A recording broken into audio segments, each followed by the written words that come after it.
You didn't quit. You're really like against all odds. You're doing something that no one in the family has done, that none of your friends have done. I'm just gonna say the thing you're not supposed to say. Whatever is mine is looking for me. You have to know what road to take to get to your final destination. Everything that you ever wanted is on the other side of fear.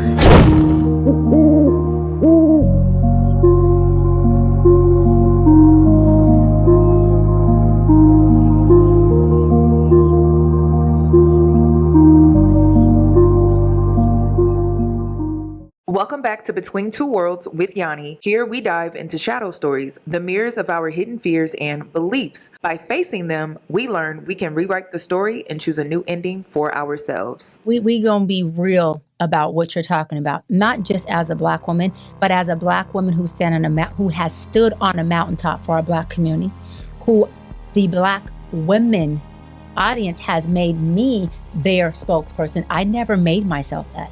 They loved when I was ripping the Black dudes apart in their perspective. They loved when I was checking them and making sure that I was standing on a mountaintop speaking for all of us. Cheyenne Bryant is currently at the center of a major wave of online scrutiny and debate regarding her academic credentials and use of doctor title. But beyond the headlines, backlash, and internet outrage, this conversation may reveal something deeper about image, authority, perception, and the collective relationship with validation and trust. The conversation intensified significantly following her recent appearance on The Breakfast Club to promote her new book, Living Your Promise. During the interview, Cheyenne Bryant was directly questioned about her qualifications, sparking widespread discussions across YouTube, TikTok, Instagram, and Reddit. And renowned life coach, Dr. Cheyenne Bryant.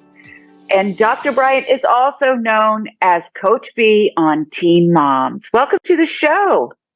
Hello, Marcy. Thank you for having me, and good morning. Oh, it's wonderful to have you and catch up about the show and why this is so important, the difference that you are making.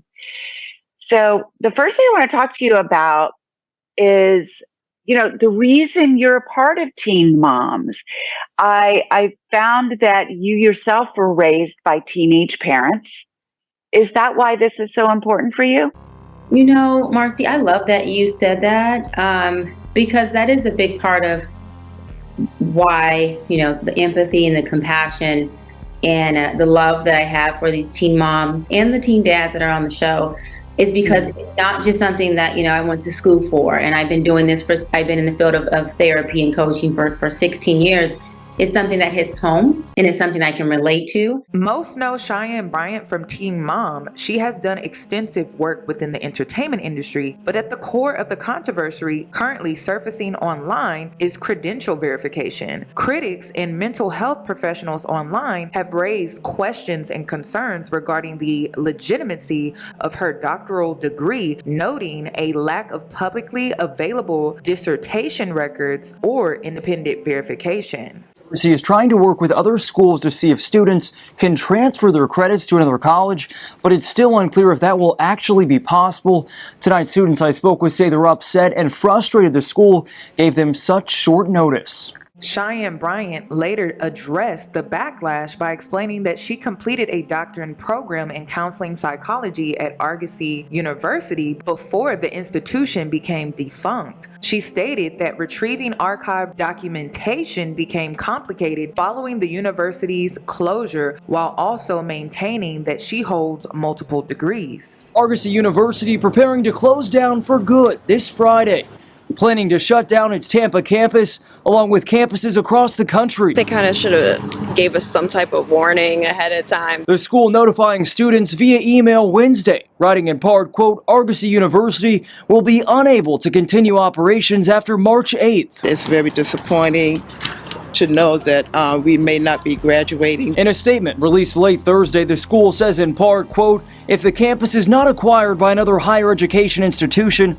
or another institution does not agree to teach out the programs upon court approval, It will close on Friday, March 8th, 2019. The closing comes amid backlash facing the university. According to court records, the school failed to pay out more than $13 million in financial stipends to its students. According to students, court-appointed receiver Mark Dutori told them the money had been used to pay university staff instead, saying they would eventually get their financial aid, but that's yet to happen. It was certainly emotional, obviously, yeah, because there's some exceptional faculty and students here, and to perhaps maybe not get to work with those individuals again, it can be distressing. The school is saying, quote, "We are working with students, accreditors, state regulators, and the U.S. Department of Education to provide as many options as possible for students, to include transfer to another higher education institution or student loan discharge."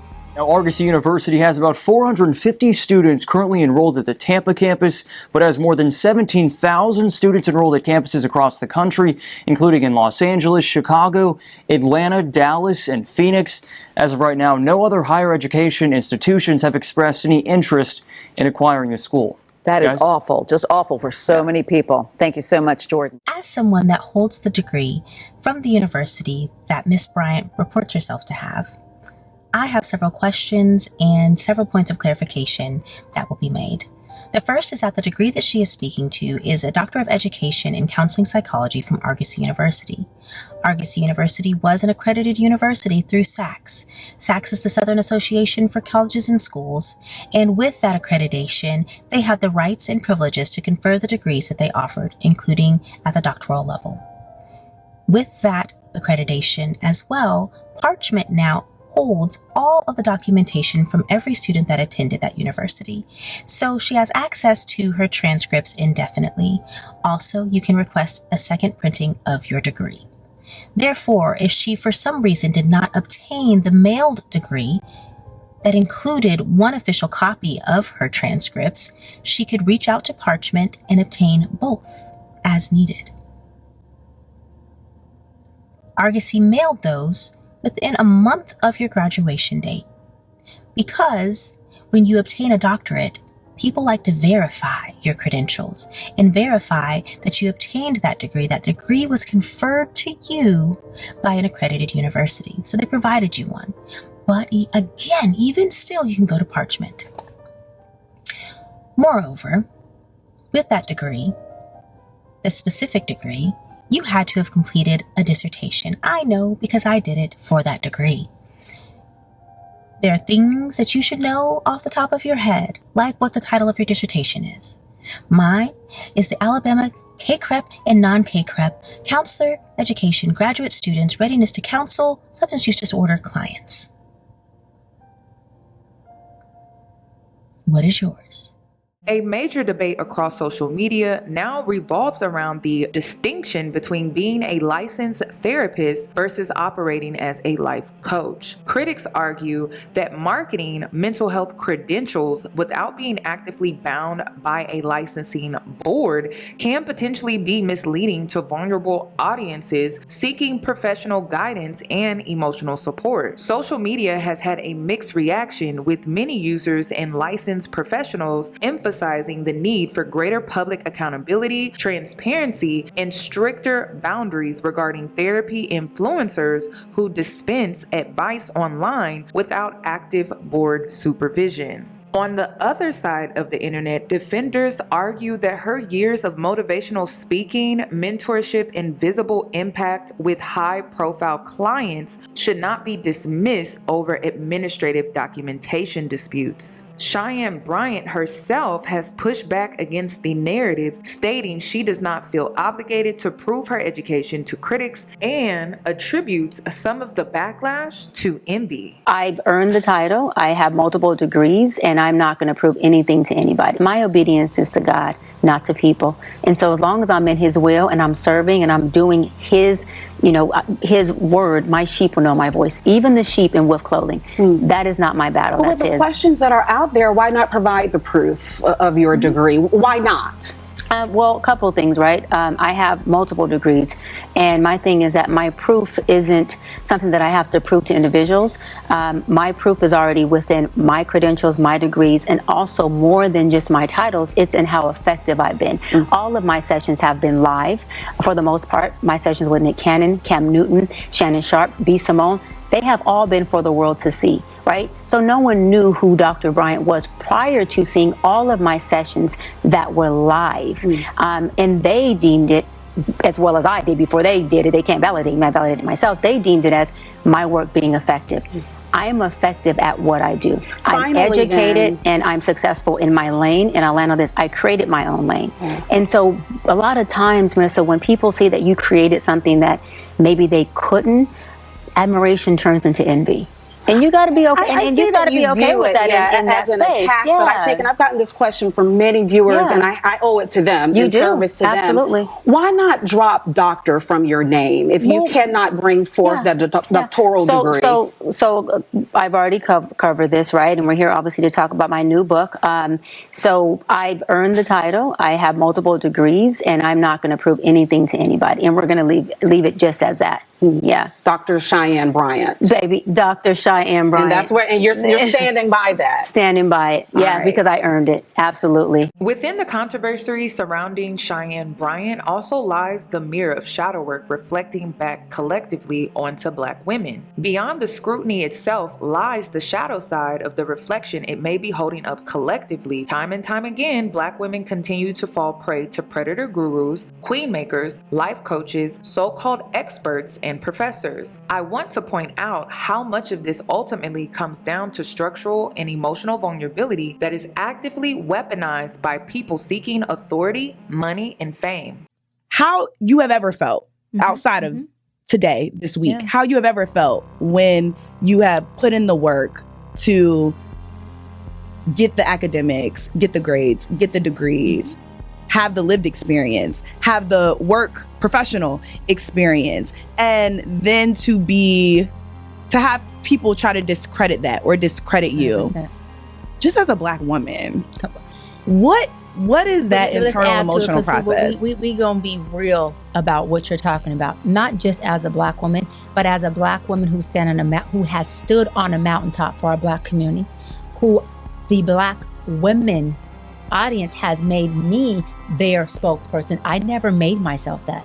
They loved when I was ripping the Black dudes apart in their perspective. They loved when I was checking them and making sure that I was standing on a mountaintop speaking for all of us. I tend to see this psychological bait a lot within the Black woman space online. Black women uniquely navigate the intersection of systemic racism and misogyny, and historically, many have been conditioned to carry their burdens alone. When an authority figure, especially a Black woman presenting herself as highly successful, healed, or an expert, offers a sense of community, many Black women tend to naturally gravitate towards her. These gurus tend to create so-called safe spaces, sisterhood communities, and collective healing spaces for women that are not always truly safe. The spaces often become more isolating than empowering when misplaced trust and exploitation of shared emotional struggles quietly take place behind the scenes. Critics and professionals alike point out that predatory mentors often recognize that Black women are starving for spaces where they feel seen, validated, and protected. In some cases, the language of collective healing, vulnerability, and sisterhood becomes weaponized to lower emotional defenses, transforming what should be a genuine support system into a high-ticket sales funnel or a space for further emotional exploitation. But the moment they get to come out the bush they were already hiding in and go, oh, loophole to tear sis down. Now, let me disclaimer, not all, because there's a small group of Black women I'm talking about, and that's that group who is now portraying as, we hate her, we dislike her, she's doing something negative. The bigger group of Black people and women are flooding my DMs, are flooding my timeline, are saying, Doc, we love you, gas it, foot, Dr. Bryant. So, but to that group that you're referring to, it's not just me being a Black woman, but it's also me being a Black woman experiencing it from my own Black women and Black community. That is where it's like, oh, hold on. I got to make sure that I remember my obedience is to God, not to y'all. This is where religion is used to seemingly deflect accountability. It also brings attention to the false promise of mutual upliftment that often exists within these dynamics. Black women frequently seek out mentors to help navigate economic mobility, professional sovereignty, or breaking generational trauma. This is often where the power imbalance begins to form with predatory coaches who rely on dynamics where they remain the all-knowing benefactor, sometimes using religion or spiritual authority while their followers are kept in a perpetual state of lack. Then the guru continuously dangles the blueprint for success or healing just out of reach, requiring more money, more emotional labor, more vulnerability, or deeper submission. It creates the illusion of reciprocity while operating as extractive economic trap. This is where the guru can eventually evolve into an obvious tyrant, a fraud, an authoritarian figure, and an entity completely devoid of accountability. Because if I make my obedience to you, then I will personalize the fact that you are attempting to crucify me like the church did Jesus when Jesus just served the church.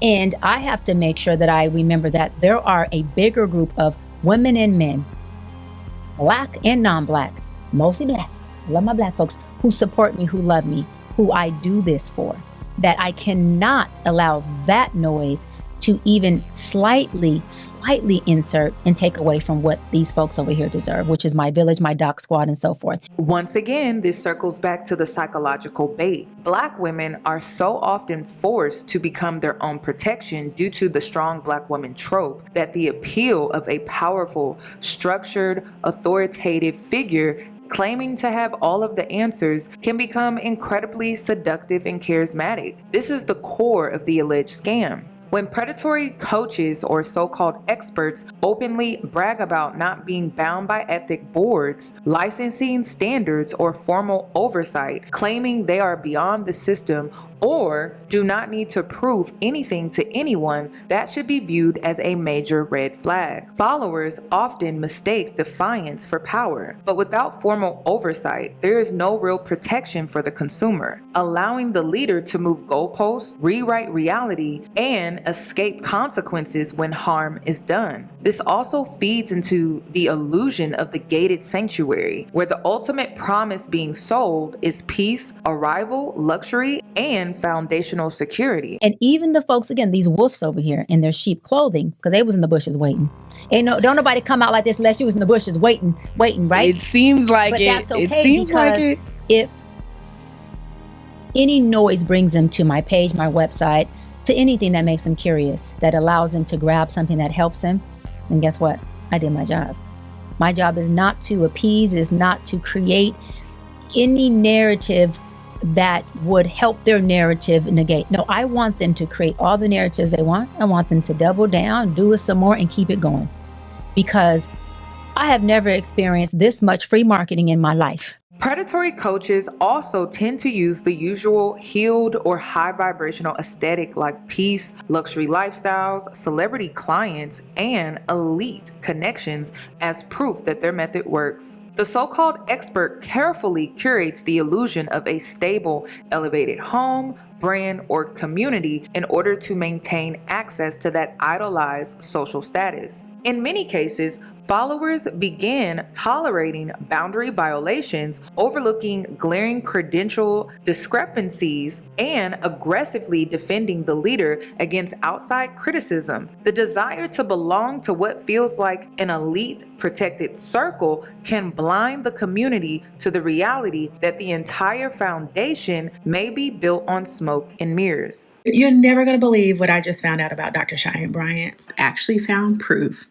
that Ann is Dr. Bryant. Now, her integrity may be in question, but she has her legal ducks in a row. She has had a registered trademark for Dr. Bryant since 2018. In connection with her life coaching services since 2017. Almost 10 years, her claim has been that she's been using the name Dr. Bryant in connection with coaching services and educational services. Where in this trademark does she say that she provides therapy. In fact, it's not even filed in their class. Her trademark is in class 41, which is an educational class. Legally, she owns the name. The trademark office is not going to ask for her degree. Not going to ask to see her dissertation. We'll only check and confirm that using her trademark in a way that it's a brand. And that she is. She owns the name Dr. Bryant. That means that if someone else wants to use the name Dr. Bryant in connection with life coaching services, motivational speaking services, she can stop them. She owns that name in connection with her brand and the services she provides. Dr. Dre is not a real doctor. Dr. Pepper wasn't created by a real doctor. If the trademark office call it Dr. Bryant, she wants y'all to call it Dr. Bryant. Not saying it's right, but it is legal. She is going to go by Dr. Bryant. Legally, she can. The strong Black woman schema leaves many women emotionally exhausted and hyper-responsible. When they seek relief, traditional institutional systems like standard healthcare or corporate spaces often fail to offer culturally competent care, emotional safety, or true upward mobility. This creates a vacuum, an unregulated, charismatic leader who uses the aesthetic of success and the promise of guidance to build an insular community while projecting an image of absolute untouchable power. The ultimate shadow of this pattern is parasitic mirroring. The coach mirrors the deep demographic wounds, desires, aspirations of Black women, not to genuinely heal them, but to harvest their capital, attention, loyalty, and devotion. This is why shadow work is so important. Real healing requires discernment, self-awareness, boundaries, and the courage to question what is being sold to you in the name of empowerment. Black women deserve spaces that are truly safe, reciprocal, transparent, rooted in integrity, not performance, hierarchy, or emotional dependency. The goal is not to become cynical or fearful of community, mentorship, or guidance, but to become conscious enough to recognize when something is nourishing your growth versus feeding off your vulnerability. Because when Black women truly heal, reclaim their discernment, and trust themselves again, the illusion loses its power. This is my opinion. I'm free to state my opinion anytime I like, right? Thank you. I don't want you to feel like that, but yeah, feel like that.